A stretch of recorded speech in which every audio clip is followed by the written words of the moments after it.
Siang semuanya. Untuk kelas kita pada pertemuan minggu ketiga ini ya. Untuk sesi presensinya saya cukupkan dulu ya. Bagi yang terlambat maka sesuai kontrak perkuliahan maka tidak terhitung hadir. Stop share.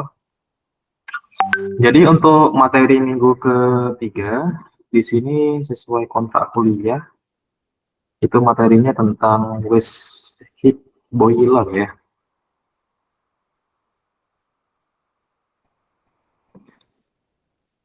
Ya, pada pertemuan minggu ketiga, di sini topik bahasanya tentang studi kasus evaluasi waste heat boiler, seperti itu ya.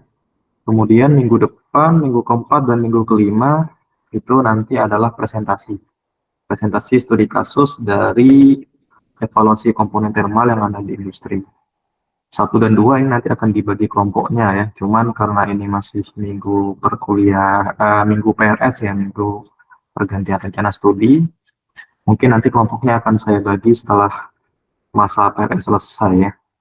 Kalau tidak keliru sesuai kalender akademik itu di di tanggal 14 Februari ya masa berakhir pergantian rencana studi. Oke, jadi nanti siap-siap saja untuk kelompok yang sudah akan dibagi nantinya ya. Kurang lebih mungkin akan ada 4 kelompok ya. Jadi saya nggak tahu jumlah totalnya berapa ya. Kalau yang join di sini ada sekitar 25 ya. 25 dibagi 4 berarti setiap kelompok mungkin berisi 6 sampai 7 orang ya maksimal. Cuman di Siakap baru 13 orang ya. Kalau 13 mungkin nanti saya cek dulu deh. Sekarang udah jadi 34 ya. Tadi 13 orang.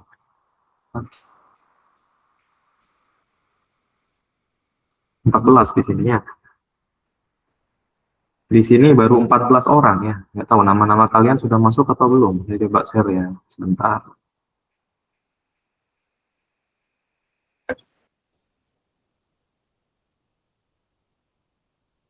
Nah, ini adalah nama yang tadi saya cek ya untuk kelas sistem thermal industri itu baru 14 ya.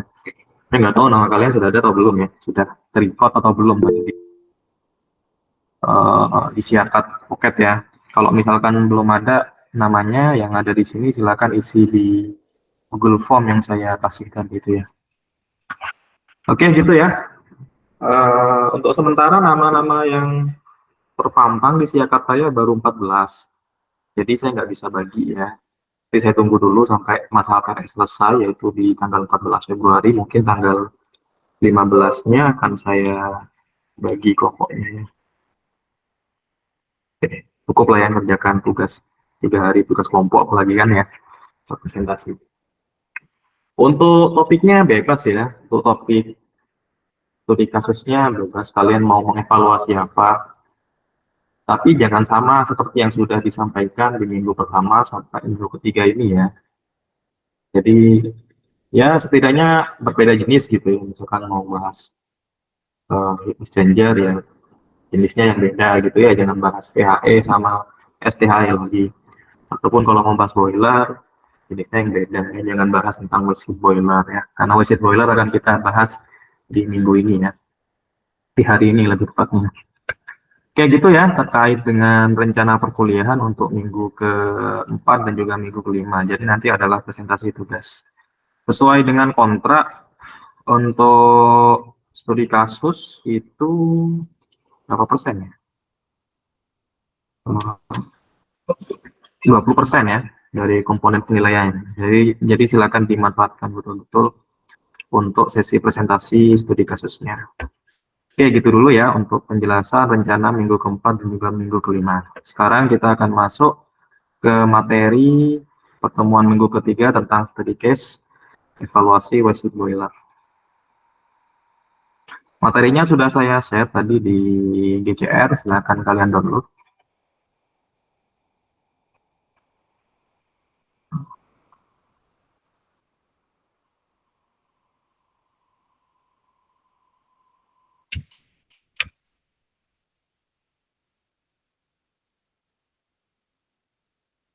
boiler.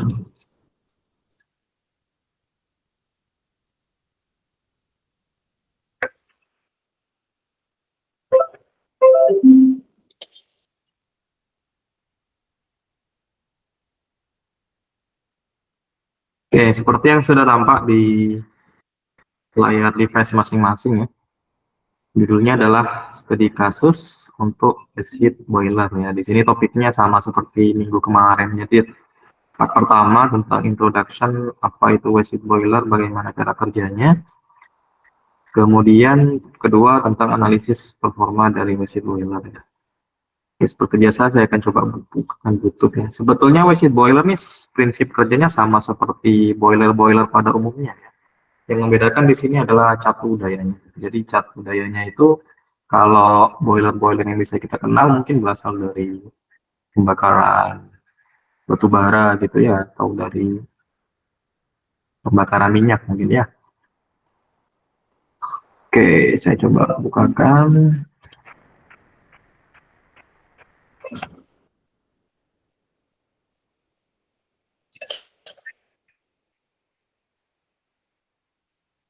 Saya ambilkan dari Lesik ya. Yang belum tahu Lesik ini semacam kayak akun untuk YouTube yang dia membuat video-video animasi terkait dengan engineering ya. Jadi nggak cuma boiler saja, di sini lebih luas ya. Silakan kalian akses sendiri kalau misalkan videonya putus-putus. Tuh linknya udah saya share di kolom chat ya. Ya ini boiler secara umum sebetulnya ya. Saya cari tadi yang khusus waste heat boiler, atau ada juga yang nyebutnya waste heat recovery boiler, itu agak susah ya. Ada sih tapi bahasanya tadi bahasa Tiongkok ya.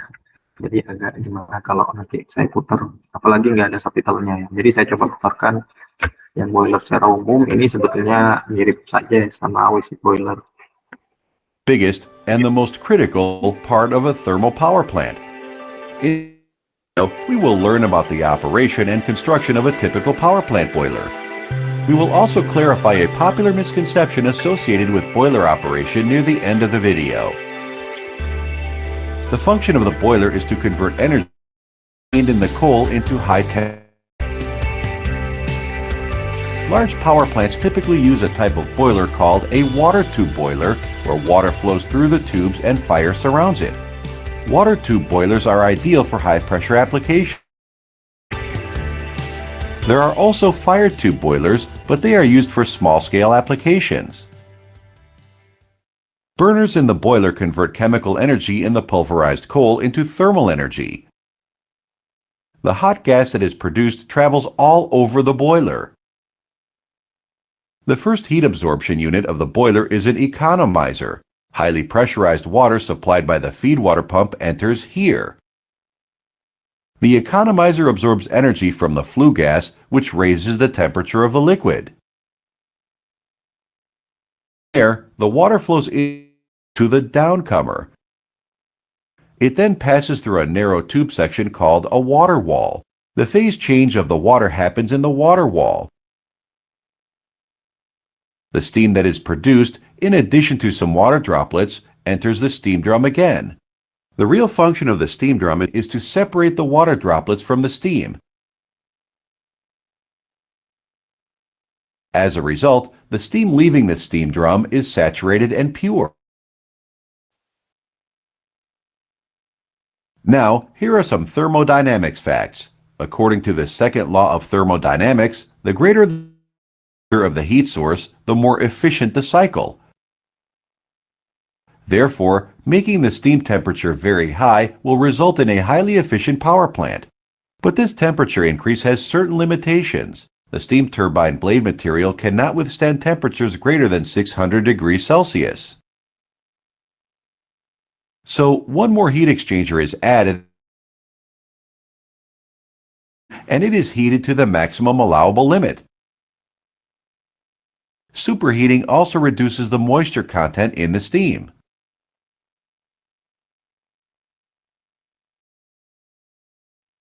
The steam is then supplied to the turbine inlet.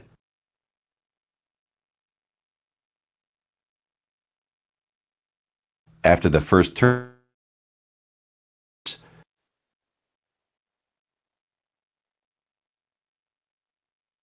a clever idea to increase the power plant efficiency is to bypass the steam completely after the first stage. This process is known as reheating. A heat exchanger known as a reheater is used for this purpose. Reheating power plant capacity along with the efficiency. Now, let's discuss an important misconception about boilers. We know that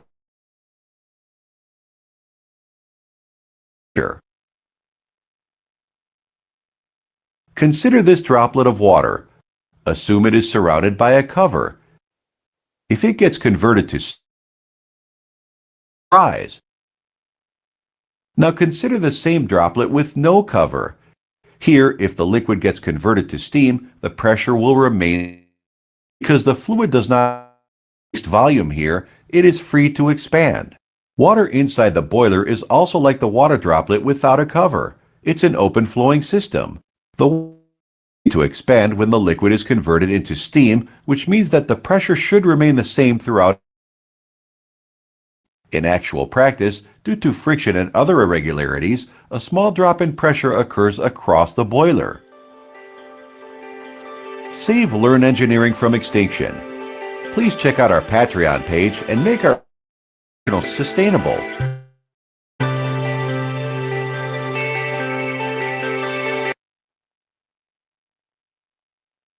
Oke, gitu aja ya. Jadi cara kerja dari boiler tuh sebetulnya sederhana. Jadi feed water ya, yang berasal bisa dari kondenser itu dipanaskan. Kemudian tentu pemanasannya bertingkat ya. Kalau di pembangkit yang besar itu biasanya ada economizer-nya, ada boilernya itu sendiri ya. Kemudian ada superheater. Kemudian baru hasilnya itu diumpankan ke turbin memutar generator, menghasilkan listrik dan seterusnya. Gitu ya. Nah, yang akan kita bahas pada pertemuan kali ini sebetulnya mirip waste heat boiler. Cuman bedanya waste heat boiler ini biasanya dipakai di industri ya. Nah, pada kasus yang akan kita bahas, ini lebih spesifik pada industri produksi pupuk ya, pada industri pupuk. Dan uap dari hasil boilernya itu tidak dipakai untuk membangkitkan listrik ya. Jadi untuk kebutuhan proses, industri proses ya, jadi itu membutuhkan pupuk itu sendiri. Oke, kita balik lagi ke slide.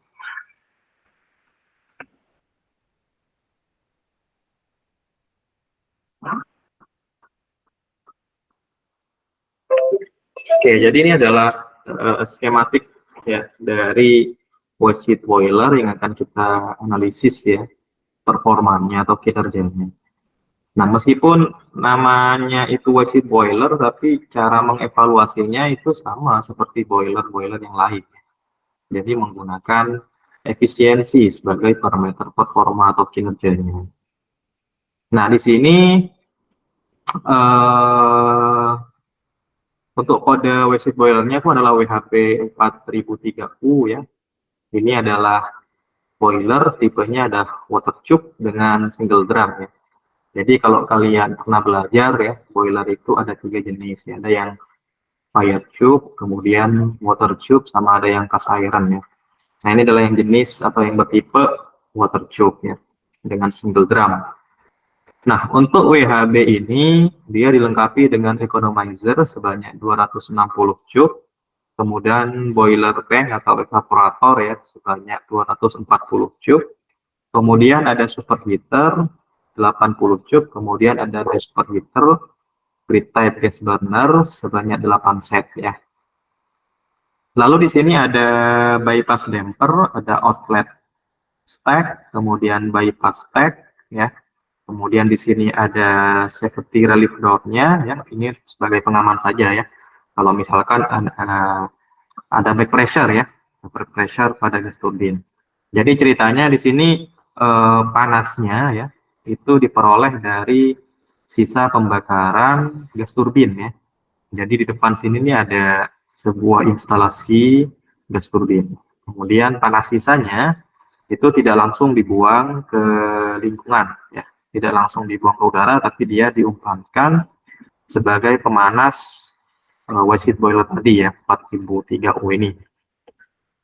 Nah, selain panas dari sisa pembakaran gas turbin, tentu saja entalpinya belum cukup tinggi. Di sini dia dibantu dengan burner. Di sini ada burner ini untuk menaikkan entalpi dari sisa hasil pembakarannya. Burnernya di sini menggunakan bahan bakar gas alam ya, natural gas ya. Jadi kurang lebih seperti ini. Ini hanya ilustrasi saja ya, yang saya ambil dari beberapa sumber. Jadi yang namanya economizer, kemudian boiler tube atau evaporator, dan superheater itu ya bentuknya sama gitu ya. Bentuknya sama-sama seperti cup-cup. Cuma bedanya di sini adalah jumlahnya. Biasanya economizer itu punya jumlah yang lebih banyak dibandingkan dengan bagian-bagian cup yang lain ya. Oke, jadi drumnya ada yang di bagian atas ini ya, kemudian di sini ada bagian face drumnya. Nah, boiler feed waternya berasal dari diagram yang saya tunjukkan dari kursor ini ya. Nanti masuk ke economizer dulu, kemudian nanti setelah dari economizer kemudian masuk ke apa namanya ini boiler tube ya, boiler tube, kemudian ke steam drum nanti uapnya itu dimasukkan ke dalam superheater. Superheater kemudian ini yang dipakai untuk produk uap akhirnya ya, yang dipakai untuk produksi pupuk. Seperti itu kurang lebih dari cara kerja dari waste heat boiler ini ya. Kemudian data-data yang diketahui, yang pertama diagram neraca energinya ya dari WHP 4003U ini. Konteks yang akan kita bahas di sini tidak hanya tentang waste heat boilernya saja, karena di sini kita kan mendapatkan suplai panas juga dari gas turbin ya, dari gas sisa gas turbin. Jadi kita akan juga melihat di sini gas turbin generatornya, sistem gas turbin generator yang dikoppel dengan WHB-nya. Nah, di sini ada beberapa kalor dan juga energi. Yang pertama ada Q1. Q1 ini adalah natural gas untuk bahan bakar gas turbin ya. Kemudian di sini ada Q2. Q2 ini bukan kalor ya, tapi ini adalah bentuk energi listrik. Kemudian Q3 ini adalah waste heat dari sisa pembakaran gas turbin. Kemudian Q4 ini adalah bahan bakar untuk burnernya tadi, kan ada burnernya ya. Kemudian Q5 inilah output akhir ya, final product, yaitu berupa energi yang dibawa oleh steam, oleh uap ya, yang dimaksudkan oleh WHB, waste heat boiler. Jadi kurang lebih ada 5 komponen energi yang akan kita bahas untuk menghitung berapa performa atau lebih tepatnya di sini ada efisiensi dari waste heat boiler yang akan kita evaluasi. Nah, mungkin sebagian dari kalian sudah tahu ya, kalau ada 2 metode biasanya yang sering dipakai untuk melakukan perhitungan ya, untuk melakukan analisis evaluasi dari kinerja boiler, yaitu ada metode direct dan juga metode indirect. Bedanya apa? Kalau metode direct itu kita memperhitungkan hanya memperhitungkan output energi dan juga input energinya saja. Sementara kalau metode indirect, perhitungan efisiensinya itu berdasarkan kalor-kalor yang hilang atau losses kalor yang terjadi ya, dan juga menghitungnya lebih rinci kalau metode tak langsung. Jadi untuk setiap komponen, bahkan bahan bakarnya itu terdiri dari apa saja, kemudian pembakarannya itu sempurna atau tidak gitu ya. Kemudian ada kualitas udaranya berapa gitu ya hasilnya. Nah, untuk keperluan evaluasi kita hari ini kita hanya akan menggunakan metode langsung saja. Jadi kita akan mempergunakan metode langsung. Yang akan kita pakai di sini adalah yang pertama output energinya. Output energi yang digunakan itu kan adalah Q5. Q5 yaitu energi yang kita harvest ya, energi yang kita dapatkan dari WHB. Sementara untuk inputnya itu ada 2 kan, yaitu Q3 dan juga Q4. Jadi seperti itu. Jadi pada intinya kita ingin mencari nilai Q3, Q4, Q5 untuk dapat menghitung nilai efisiensi dari WHB. Cuman di sini Q3 itu nanti juga akan berkaitan dengan Q1 dan juga Q2 ya. Jadi kita akan lihat bagaimana perhitungan untuk Q3-nya. Oke, ini adalah data-data spesifikasi dan juga data-data operasi untuk WHB 43U ini ya. Yang pertama di sini ada data spek WHB 4000U. Di sini tadi jenisnya udah disebutkan ya, jenisnya di sini adalah water tube ya, atau boiler pipa air. Kemudian kapasitas uap desainnya ini adalah 90,7 ton per hour. Kemudian tekanan uap desainnya 44 kg per cm square. Kemudian temperatur uap desainnya ini adalah 401 derajat Celcius. Temperatur ambientnya 26,7 derajat Celcius. Kemudian heat water rate-nya adalah 92,532 ton per hour. Kemudian heat water temperature-nya 113 degree Celcius dan heat water pressure-nya adalah 60 kg per cm square. Ya. Kemudian untuk data spek bahan bakarnya, tadi jenisnya adalah natural gas. Konsumsi bahan bakarnya 7,9 ton per hour. Komposisinya adalah seperti ini, ada metana dengan komposisi paling banyak ya, yaitu 85,11%. Kemudian ada etana, propana, isobutana, norabutana, dan sebagainya ya. Kalian bisa baca sendiri. Selanjutnya untuk data konsumsi gas alam WHB-nya, ini yang dipakai untuk burner ya, untuk burner WHB-nya tadi. Ini ada data selama 3 hari, tanggal 27, 28, dan tanggal 29 ya, Januari 2017. Rata-rata mungkin sekitar 49 juta ya, 49 juta kilokalori per hour. Jadi di datanya langsung data nilai kalornya ya. Biasanya kalau kalian dapatkan data raw-nya itu masih dalam bentuk mass flow biasanya, ataupun debit ya, volumetric ataupun mass flow rate ya. Kebetulan di sini datanya sudah dalam bentuk energy rate ya, yaitu kilokalori per hour. Jadi nggak perlu menggunakan persamaan. Kalau misalkan diketahuinya itu adalah mass flow-nya ataupun debitnya, maka kalian harus menghitung dulu ya, menghitung dulu energy rate-nya ya, yaitu menggunakan persamaan m dot dikalikan dengan gross calorific value atau GCV ya. Kemudian untuk data konsumsi gas alam pada bagian gas turbin generatornya, ini juga pada tanggal 27, 28, 29 Januari, rata-rata mungkin sekitar 30-an ya, 30 juta kilokalori per hour. Kemudian untuk data output listrik gas turbin generatornya, ini ada di sekitar 8,6 ya, 8,65 mungkin ya, 8,6567 megawatt ya. Kemudian untuk data operasi pada sisi waste heat boiler, di sini untuk boiler feed water-nya, boiler feed water flow-nya ya, BFW flow-nya itu adalah 87,25 pada tanggal 27, pada tanggal 28, 88, tanggal 29, 289, berarti mungkin sekitar rata-ratanya 88 ya, per hour. Kemudian BFW pressure-nya, boiler feed water pressure-nya yaitu sekitar 59,1 kg per cm square. Dan boiler feed water economizer temperature ini, jadi ini adalah inletnya ya, karena tadi kan BFW itu masuk pertama kali melalui economizer ya. Jadi economizer temperature inletnya itu adalah 112,9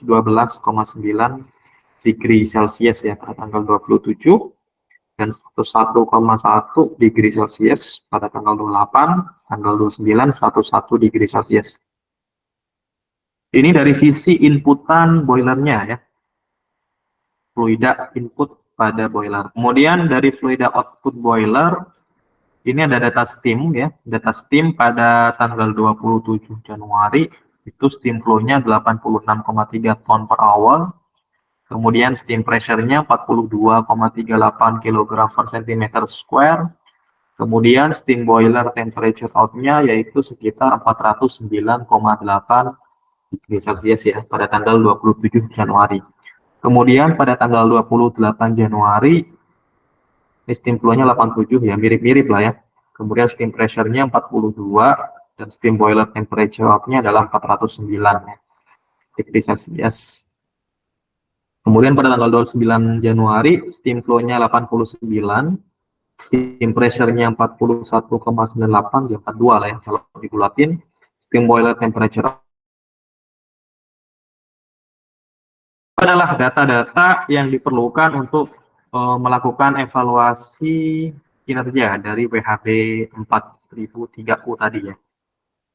Jadi yang di slide sebelumnya ada data spek ya, operasional juga ya tadi. Jadi ini adalah data spek, ini adalah data operasional ya. Ini juga data. Kemudian langkah selanjutnya yaitu kita melakukan beberapa asumsi ya, dan juga pendekatan. Ingat yang akan dipakai di sini adalah metode direct. Ya. Metode direct itu untuk mengevaluasi efisiensinya kita memerlukan dua data. Yang pertama data output ya, output energinya, kemudian data input energinya ya, yang masuk dan juga yang keluar dari WHB ya. Nah, kebetulan di sini data outputnya ya, energi outputnya itu adalah kalor ya, kalor steam yang diproduksi. Kalor steam yang diproduksi. Sementara data inputnya itu ada dua di sini kebetulan, yaitu Q3 dan juga Q4. Q3 itu adalah kalor yang dilepas ya, kalor dari sisa pembakaran gas turbin ya. Kemudian Q4 itu adalah kalor yang dikonsumsi oleh WHB yang dipakai untuk burner tadi ya, Q4. Tuh. Oke, selanjutnya Q1 tadi itu adalah kalor natural gas yang dikonsumsi oleh gas turbin, Q2 itu adalah data output listriknya. Nanti ini untuk menghitung Q3 ya. Oke, kemudian selanjutnya tadi kan ada yang belum diketahui, ada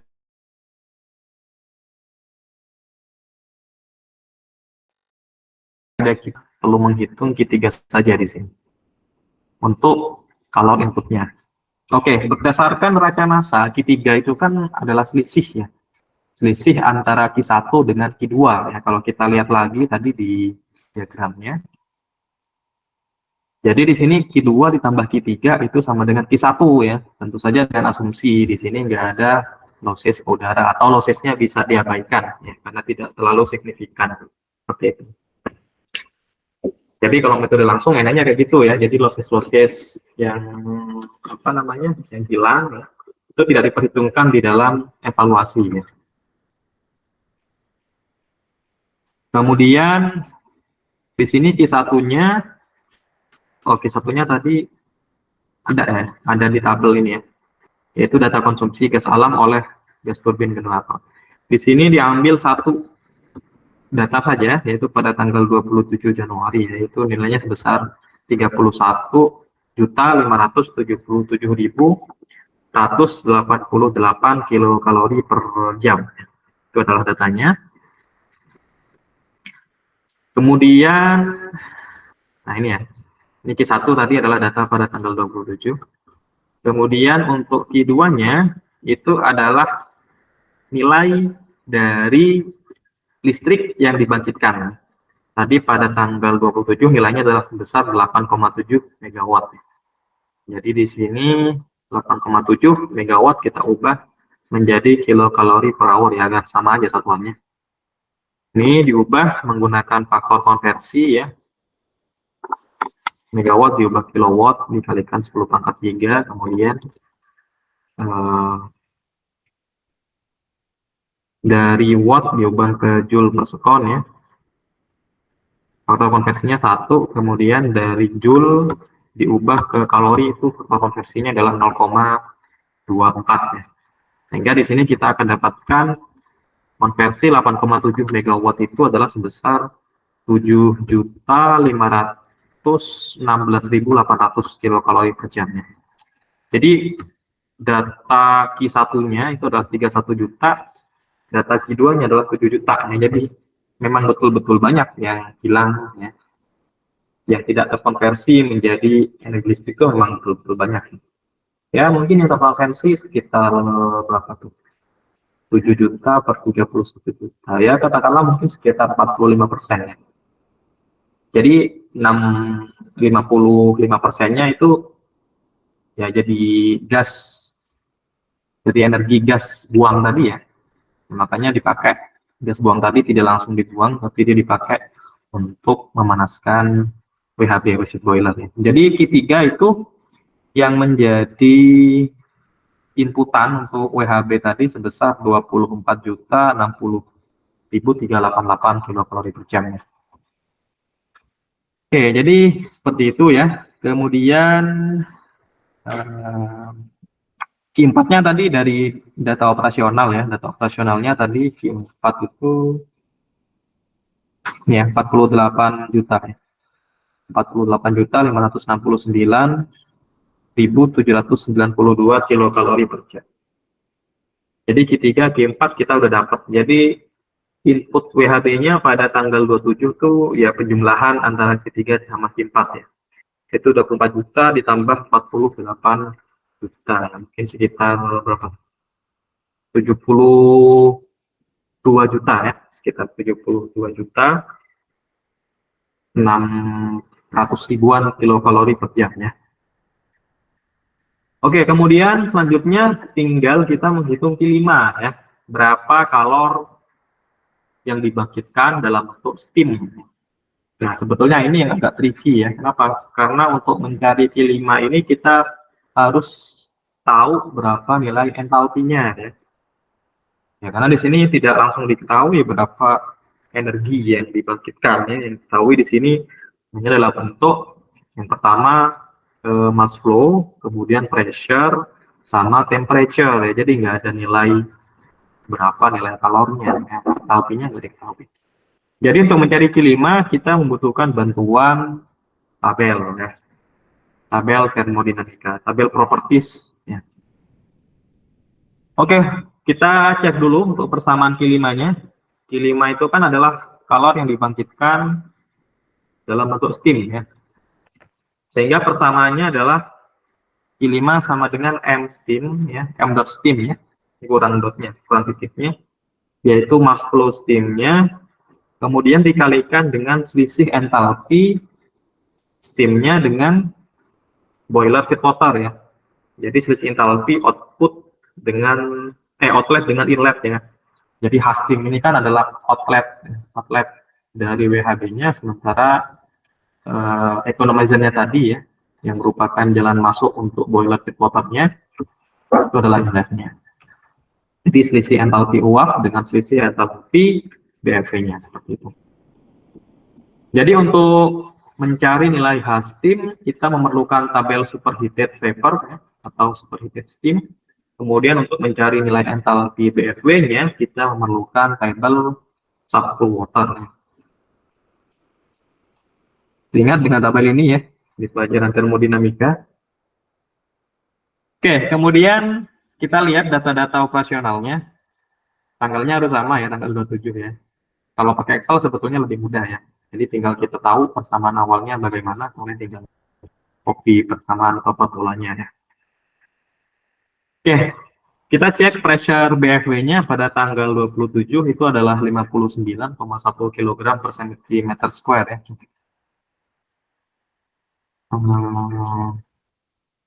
Ya, 59,1 kg per square ya.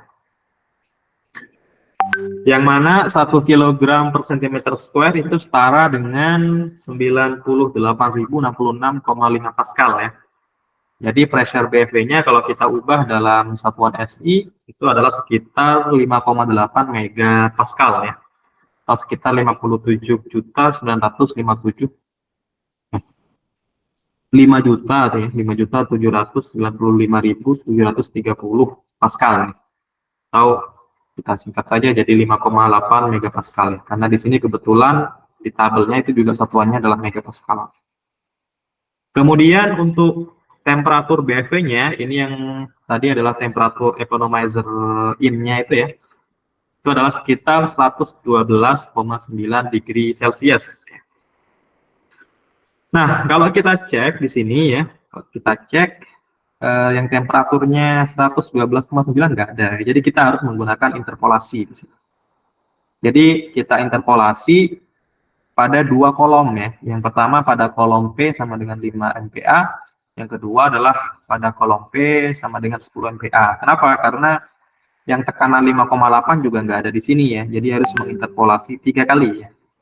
2 interpolasi temperatur sama nanti 1 kali adalah interpolasi pressure. Masih ingat ya persamaan untuk interpolasi di sini? Kalau nggak ingat ini persamaannya. Jadi seperti persamaan garis linier sebetulnya ya. Jadi di sini menggunakan interpolasi linier. Persamaannya adalah Y dikurangi Y1 dibagi Y2 kurangi Y1 sama dengan X dikurangi X1 dibagi X2 dikurangi dengan X1 ya. Dimana di sini interpolasi temperatur pada tekanan 5 MPa untuk indeks satunya ya, sementara untuk indeks 2-nya itu adalah interpolasi temperatur pada tekanan 10 MPa gitu ya. Oh sorry, inilah stepnya ya. Yang pertama adalah interpolasi temperatur pada tekanan 5 MPa, kemudian yang kedua interpolasi temperatur pada tekanan 10 mega. Nah itu nanti yang ketiga, yang terakhir adalah interpolasi tekanan pada temperatur 112,9. Oke, kemudian step pertama tadi adalah interpolasi temperatur pada tekanan 5 MPa ya. Kita lihat pada kolom 5 MPa di sini temperatur 112 di antara 100 dan 120 ya. Berarti di sini T1-nya 100, T2-nya adalah 120 ya. Dengan cara yang sama H1-nya berarti adalah 822,85, H2-nya adalah 507,19. Kemudian tinggal kita masukkan saja nilai-nilai tadi ke dalam persamaan interpolasi ya. Sehingga di sini kita akan dapatkan nilai ya, nilai entalpi pada tekanan 5 MPa, temperatur 112,9 degree Celcius itu adalah 477,25 kilojoule per kilogram. Itu tadi adalah nilai entalpi pada tekanan 5 MPa pada temperatur 112,9 degree Celcius. Kemudian step kedua adalah menginterpolasi temperatur pada tekanan 10 MPa ya pada kolom kedua di sini pada T sama dengan 10 MPa. T1 T2-nya sama yaitu T1-nya 100, T2-nya 120. Sementara untuk H1-nya sini berubah menjadi 426,62, H2-nya adalah 510,73 ya. Kita substitusi, masukkan nilai-nilai tadi ke dalam persamaan interpolasi. Kita akan dapatkan di sini entalpinya adalah 480,87 kilojoule per kilogram ya. Jadi dua entalpi masing-masing pada tekanan 5 dan juga 10 MPa pada temperatur 112,9. Langkah selanjutnya adalah melakukan interpolasi berdasarkan tekanan ya. Tadi temperaturnya udah di temperatur yang sama semua yaitu 112,9. Selanjutnya adalah menginterpolasi pada tekanan 5,8 MPa. Persamaannya masih sama, cuma di sini bedanya adalah kalau tadi menggunakan T ya, ini juga menggunakan T, maka pada interpolasi ketiga kita menggunakan P ya. Jadi X-nya itu diganti dengan P. Kemudian kita substitusi nilai yang sudah kita dapatkan tadi ya. HP 10 MPa tadi sebesar 80,87. Kemudian HP 5 MPa, 5 MPa itu adalah 477,25. Ini. Kemudian P2-nya itu adalah 10, P1-nya adalah 5. Sementara P yang kita cari itu adalah 5,8 MPa. Ya, di sini kita akan dapatkan entalpi boiler heat water pada tekanan 5,8 MPa dan temperatur 112,9 degree Celcius itu adalah besar 477,83 kilojoule per kilogram ya. Ya sebetulnya nggak pakai interpolasi tekanan juga nggak apa-apa sih. Kenapa? Karena di sini lebih dekat ke 5 MPa ini dibandingkan dengan 10 MPa. Sehingga hasil interpolasinya pun juga mirip ya. Yang 5 MPa 477,25, yang 5,8 MPa, di sini adalah 477,83 kJ per kilogram. Itu. Kemudian selanjutnya adalah mencari nilai H-steam. Tadi kan baru nilai HFV-nya saja ya. Nah, HFV di sini HBFV tadi dia menggunakan tabel A7 ya kalau di buku channel. Kalau H-steam dia menggunakan tabel A6, tabel A6. Kita tuliskan lagi di sini HBFV-nya yaitu sebesar 477,83 kJ per kilogram ya. Kemudian selanjutnya adalah mencari nilai entalpi steam. Tadi diketahui tekanan steamnya adalah 4,16 MPa, kemudian temperatur steamnya adalah 409,8 degree Celcius ya. Nah ini ya. Nah ini diubah dulu ya, diubah dulu. Kalau temperaturnya nggak perlu diubah, nggak apa-apa ya, 409,8. Jadi steam pressure-nya yang 42,38 kg per cm square itu diubah dulu menjadi megapascal ya. Diubah dapat nanti 4,16 megapascal. Oke, setelah dapat tekanan dan juga temperatur steamnya, langkahnya mirip seperti mencari HBFV, itu menggunakan interpolasi. Karena di sini tekanannya yang 4,16 ini nggak ada ya, nggak ada di kolom. Yang ada di sini 4 megapascal sama 4,5 megapascal. Ya. Kemudian untuk steamnya juga sama ya. Di sini yang persis 409,8 kan. Jadi nanti interpolasinya di antara temperatur 400 sama 450 ya. Ini dikasih tanda silang ya. Temperaturnya di sekitar sini ya. Jadi yang dipakai nanti adalah H pada P4 MPa yaitu 3. Oke. Kita lihat di slide-nya saja ya. Oke, yang pertama yaitu interpolasi pada tekanan 4 megapascal ya, pada temperatur 409,8. Ini adalah, ini enggak saya tulis ya keterangannya ya, kalian pahami sendiri lah ya. Jadi ini adalah interpolasi linier untuk temperatur ya. Jadi di sini kita menggunakan temperatur 400 sebagai T1-nya, kemudian T2-nya adalah 50. Sehingga di sini kita akan dapatkan nilai entalpi satunya itu adalah 3214,5 dan entalpi 2-nya H2-nya adalah 3331,2 ya. Sehingga kita akan dapatkan entalpi steam pada tekanan 4 megapascal dan suhu 409,8 degree Celcius itu adalah sebesar 3237,5 kJ per kilogram ya. Selanjutnya yaitu interpolasi temperatur atau suhu pada tekanan steam 4,5 megapascal ya. Caranya sama mirip seperti yang sebelumnya. Sehingga di sini kita akan dapatkan nilai entalpinya itu adalah sebesar 3228,9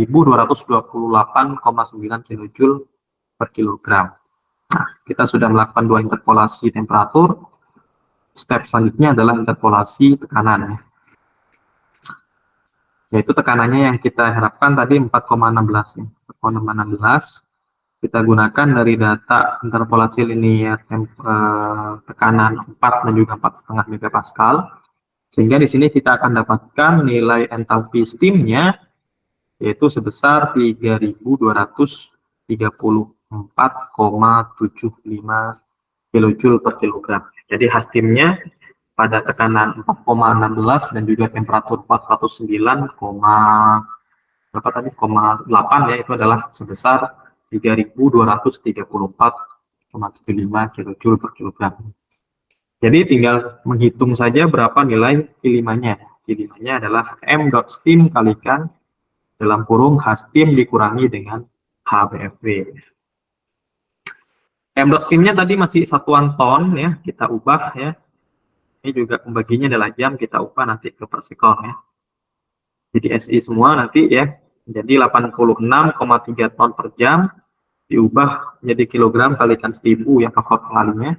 Kemudian jam diubah ke detik, itu berarti dibagi dengan 3600 kon. Sehingga di sini kita akan dapatkan nilainya adalah 66.109,34 kilojoule per sekon ya. Oke, agar satuannya sama, tadi Q3 dan juga Q4-nya satuannya adalah kilokalori per jam per hour, kita ubah juga ini menjadi kilokalori per hour ya. Jadi joule kilojoule diubah ke kilokalori itu dikalikan 0,024 ya faktor konversinya. Kemudian sekon diubah ke jam, berarti itu dikalikan 3.600 ya. Jadi 1 jam ada 3.600 ton. Sehingga di sini kita akan peroleh besar dari kalor steamnya itu adalah 57.118.469 kilokalori per jam. Oke, udah komplit ya.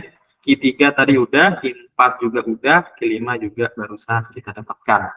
Sehingga selanjutnya yaitu tinggal kita mengevaluasi nilai efisiensinya menggunakan metode langsung ya. Persamanya adalah efisiensi termal, eta termal sama dengan kalau output yaitu Q5 dibagi dengan kalau input. Kalau inputnya adalah Q3 ditambah dengan Q4 ya. Sehingga di sini kita akan dapatkan nilai efisiensi termalnya adalah sebesar 0,78 atau kalau dijadikan persentase adalah 78% ya, efisiensinya 78%. Soalnya tinggal kita bandingkan saja dengan beberapa referensi ya, dengan standar. Nah, ini adalah typical boiler efficiency berdasarkan standar EN 12952-15 ya.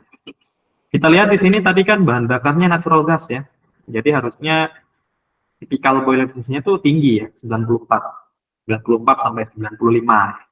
Sementara tadi ini jauh di bawah ya, 78 ya. Di bawah 80%.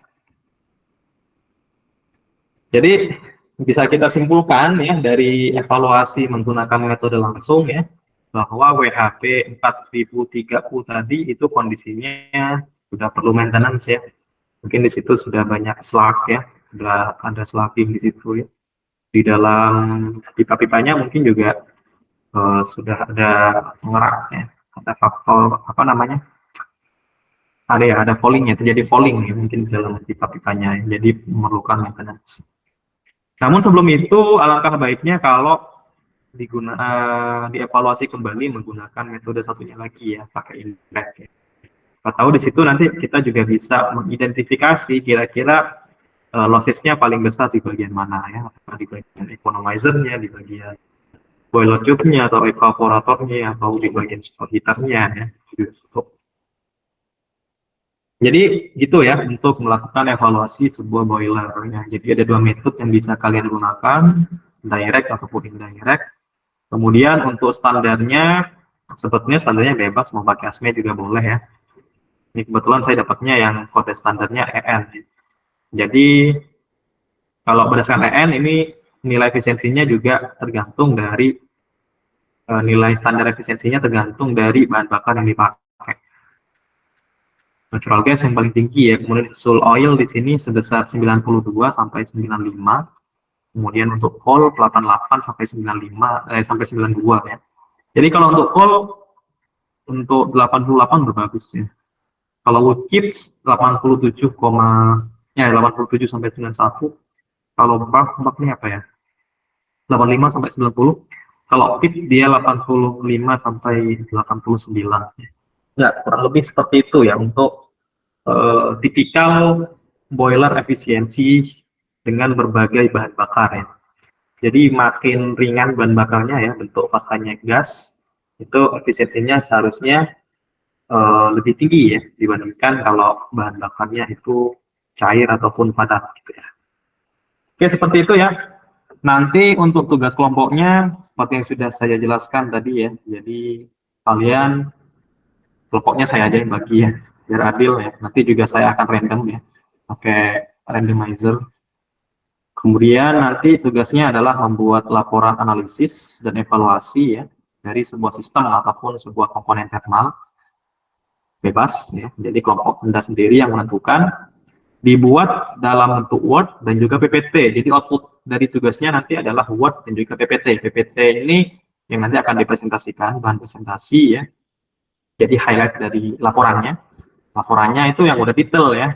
detail. Jadi ada pendahuluannya gitu ya, kemudian ada tinjauannya kalau misalkan kalian menggunakan metode dari referensi paper lain ya.